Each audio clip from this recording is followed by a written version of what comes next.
It's cold, it's wet. What are we gonna do? We're gonna reverse sear a 1.5 kilo bone-in rib fillet. I'm gonna show you how now. First of all, we've got the kamado lit. We've got divide and conquer system going. So we've got lit coals going down here. We've got the deflector plate in here.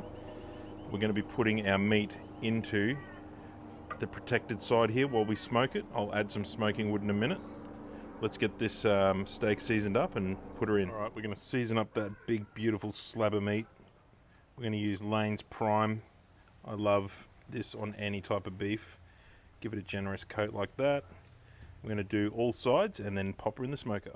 All right, so we've got those coals lit. We're gonna put our smoking wood in now to get that nice smoke flavor through it. We've got our kamado set up with the bottom air vent virtually shut, just the tiniest little crack there to let a little bit of air in. Top vent is only just open, so it's going to keep it about that 110, 120 Celsius while we cook. That smoke's going to start up almost straight away and we'll put our steak in. The chunk of wood's been in there for a minute. You can see that smoke's already started. We're going to put our massive 1.5 kilo bone-in rib fillet in. Got it going on here above the deflector plate, which is going to protect it while it's smoking, because we're going to cook that low and slow smoked for about an hour. We'll keep checking it. We want it to be 45 degrees Celsius internal temperature, and once that has happened, we will wrap it and rest it while we get those coals really hot, and we're going to sear it off. Let's do a quick progress check. You can see it's getting a bit of red around it. That's just the smoke forming on the meat. Looks perfect. You can see the coals have stayed nice and tame, haven't gotten out of control. We're going to let this thing go a bit longer. It's going to probably need another half an hour, I'd say. This is about halfway through. Right, so it's been about an hour. I have flipped that. We're going to check that temperature. We're looking for about 45. Oh my goodness, spot on. So we can now wrap this and rest it while we get those charcoals in there nice and fired up so we can get a nice crust on this. Now the beauty of this method is we can leave this steak resting as long as we like. You could have it going for an hour if you wanted. You could do it straight away. It doesn't really matter because that extra heat you're going to add to get the crust on is going to reheat that steak anyway. It's cooked perfectly right now. All we're going to do on those coals is just get the perfect crust. All right, so our meat is rested. We can see I've unwrapped it here. I've got the coals roaring hot. To do that, I've opened the primary air fully, and you can see that they are really dancing there.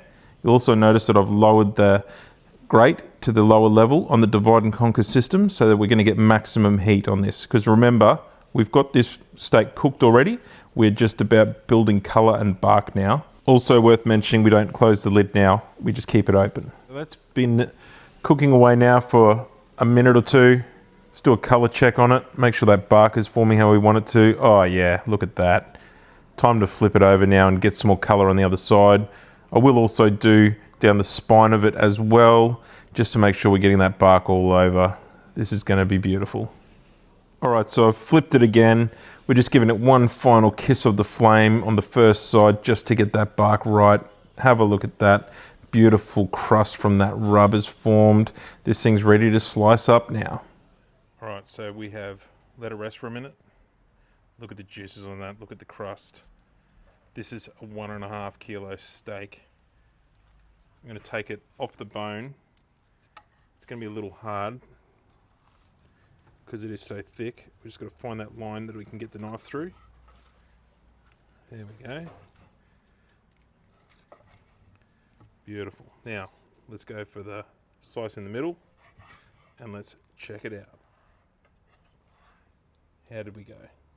Look at that. Beautiful, medium rare. Bark on the outside, juicy on the inside. This thing is perfection.